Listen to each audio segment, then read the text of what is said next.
Ladies and gentlemen, boys and girls, welcome to Panzer Waltz. I am Sean the player and I'm gonna show you just how this game is. If you're wondering, this is definitely a one-shot, because I'm not really sure if I can replay the chapters. I played it for a little bit, but if anyone wondering what it is, it's basically a tank version of Kanko Collection. So if you ever seen the anime or played the games, think of this as the tank version of it. So let's see. From here, I'm gonna show you just how the game runs. So go into base, you see all of this, the headquarters, upgrade that, you get to upgrade the other stuff. The mines give you money, iron gives you some, obviously iron, which then you use that to buy items or try and get more units. The port is where you buy items.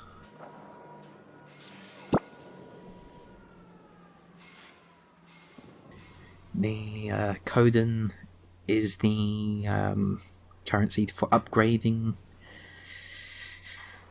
and everything else is the plans. Allows you to craft more units or to research in improving weaponry, and so on and so forth.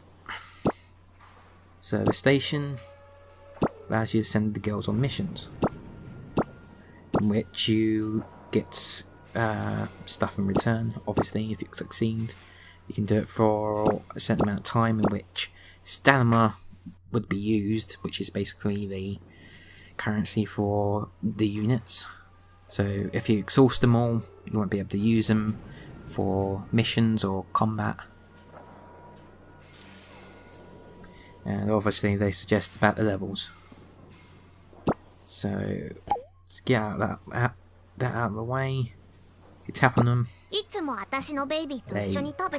talk about stuff, either about themselves or about other things.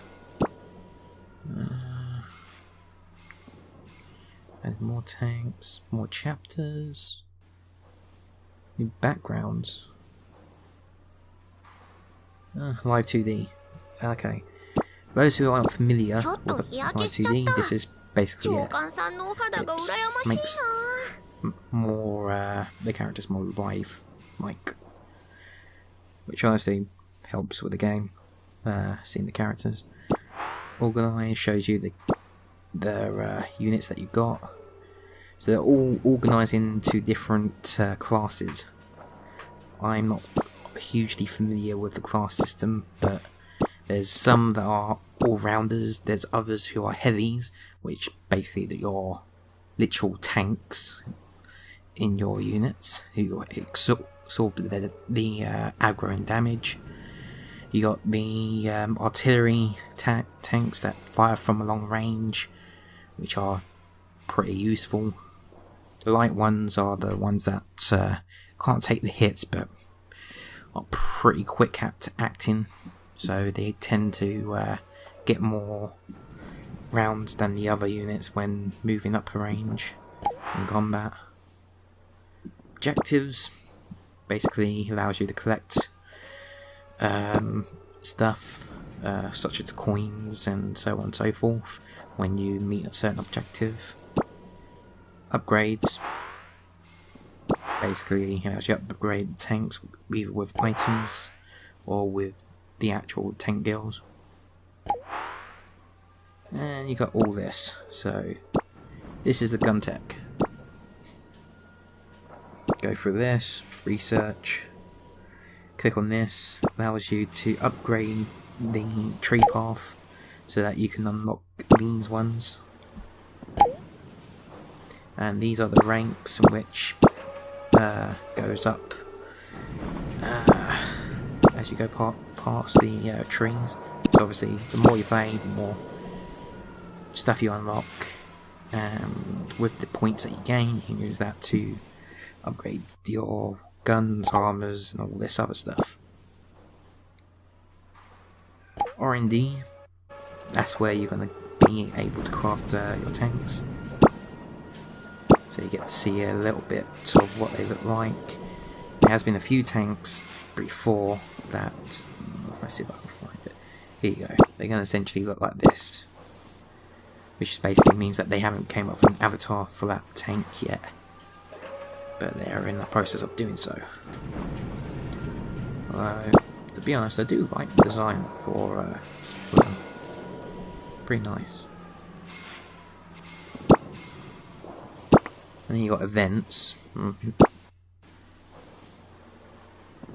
which I haven't really gotten to anything yet.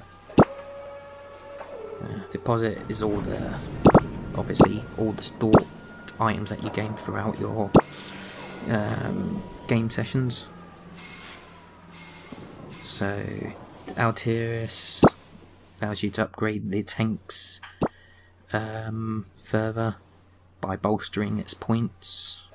Equipment is basically stat boosts. Resources allow you to do stuff. And then this is all the other stuff. Background I haven't seen, this is a new one. But from the looks of it, you can change the background, which I haven't seen before. Ignore that. Forge, that's the way you're going to spend your iron. So you can use that. So click on this. We get an item. Sometimes you get 10 gills, and other times you get pretty good items. It's a raffle, really. So let's get to actual gameplay. So you got 3 different modes. Events, which is basically resource and material grinding. Clashes is multiplayer, essentially attacking other players for resources. And you also have to defend as well, so you have to put units, your best ones, in defense. And story, basically playing through the, well, story. The specials, they're not really special, they're just basically more material grinding. And, well, let's do this one. So we click on that. And from here you can organise your squads. So if you have a squad organised, you can use that and basically beat the living out of all the attacks. So in this case we're going to just attack through all this, so you can see how this game runs. So you have the option to skip on the bottom right, in case you want to go through to the end. But this is essentially combat. In a similar way to Cancol, just a bit more animated in a sense, if the girls have 2D live. Just don't expect the enemies to really be anything. Trust me, it's a bit weird.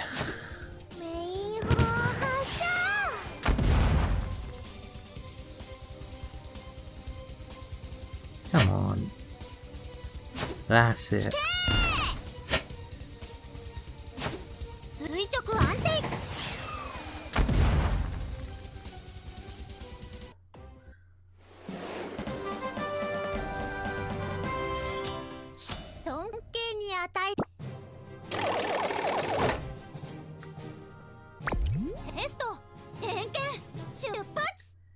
So, if you guys are wondering where you can get the game, it's only on the Android the Google Play Store.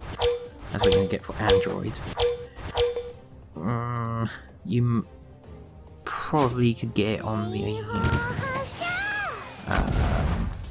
iPhones through the Apple Store, but I say might because I haven't really researched in iPhones because I used one.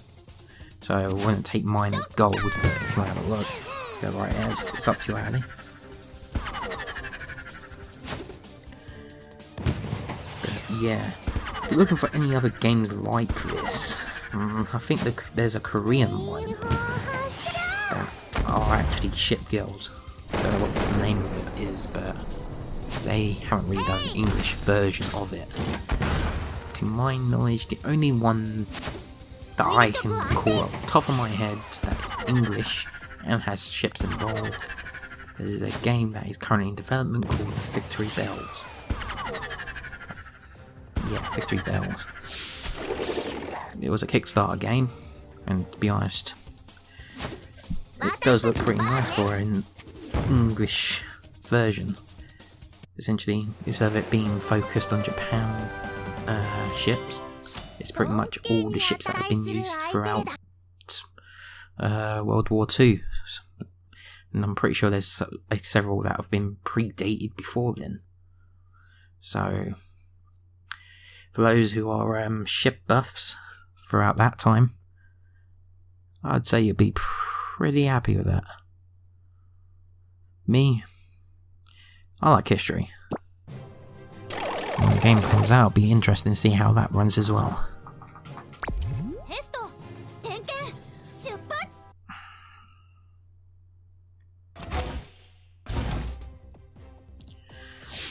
But yeah, there is that Cancol collection. I know that's on the web, on the web browser game, but they also did an arcade game of it. I thought that was interesting. You know, there's some gameplay up there on YouTube. If you guys really want to have a look, or girls, I was really watching. But it does look promising. I mean, the gameplay itself, pretty good. Yeah, if you take away the clothes ripping part, when the ships get damaged and all that. I mean, I'm glad Japan ain't all that judging on that stuff. I mean, I'm going up to, or at least I'm making plans to go to Japan anyways. So it will be pretty interesting to have a go at the game. Maybe I'll make some recordings of that as well. Because let's face it, who doesn't want to see?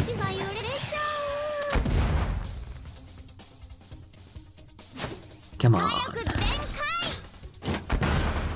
Destroy them, girls.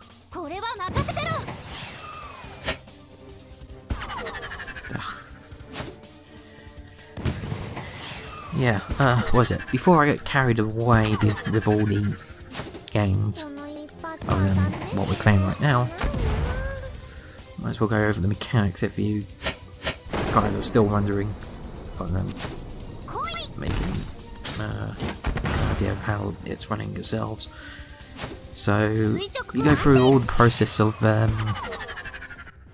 firing. So you got the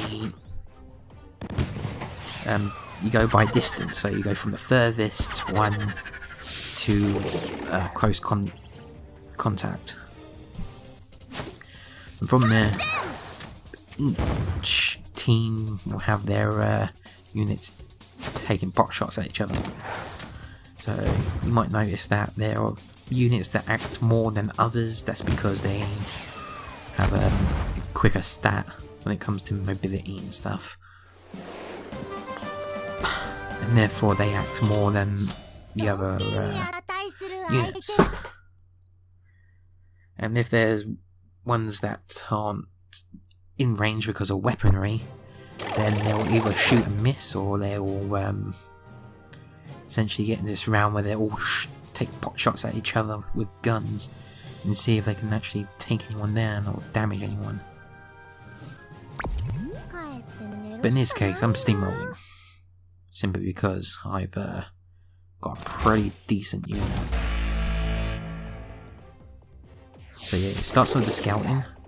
So essentially allows you to attack first. That's what scouting really pretty much does.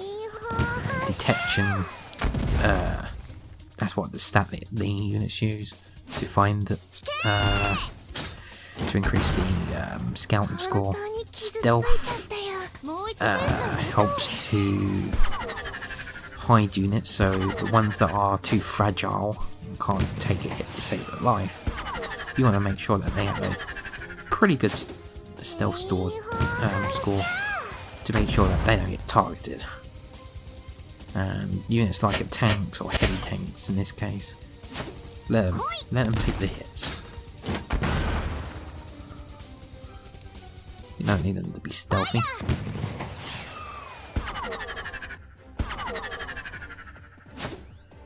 So yeah, artillery, and then the middle layer, and then contact.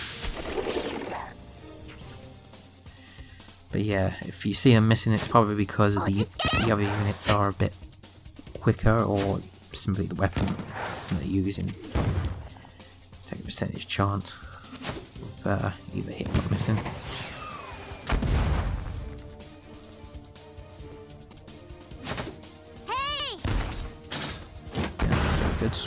Pretty good score. All S's. Wonderful. So yeah, if you see the stacks, these are the items that essentially allows you to get more experience out of. So these are the ones that you want to use for upgrading, pretty much. And there you go. That's pretty much combat. The clashing. Oh, okay. So this is the multiplayer. And you see those data bits around. You want to move them to the spots that are available, so occupying this area, and from there it will collect the data or resource for probably over a day from what it looks like that. And from there you want to organise your defence force or squad, and then organise your attack, which is basically the same units that you'd normally use. From there you can pick which ones you want to use from here, and they actually tell you which squads they're from. Pretty sure they do. Yeah, that's pretty nifty. They weren't like that before. So you click on squads, shows you which spots they have occupied, if they have that all. So you want to do that. Recover allows you to essentially recover their fatigue, either to 100% or otherwise, depending on how tired they are, using milk, which you get a certain amount each every once in a while. You want to essentially save that for when you're grinding for materials, essentially because you need that to bolster your technology and units. So you definitely need to grind if you want to essentially I've been using that so much to make your forces better. So scouting is when you're ready to pick a fight. So you get the sort of prestige for winning or losing, and you also get spoils, which is also good when you have a good target to attack, which we currently don't. Oh, well, actually we can probably beat this, so let's beat them up.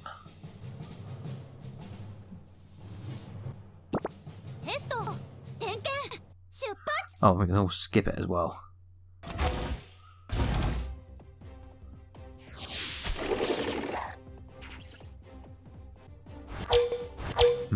Yeah, so our heavy tank is the only one that failed, but that's fine. Yes, one shot, one kill. Damn.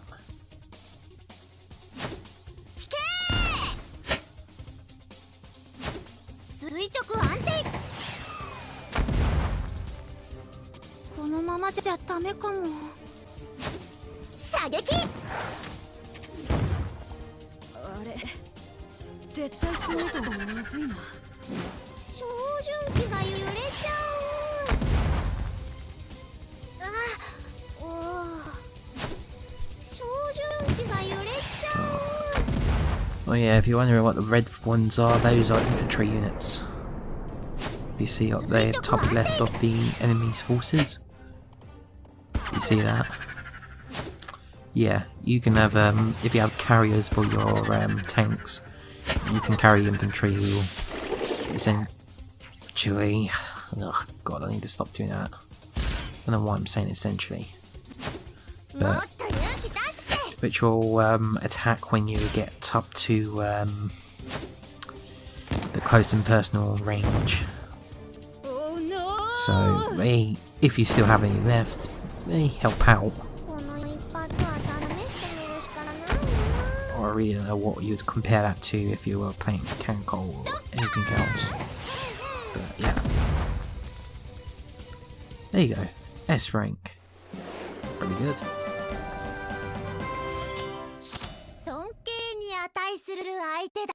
So it's a good time to wrap it up. So, thank you all for watching. This is Sean, signing off.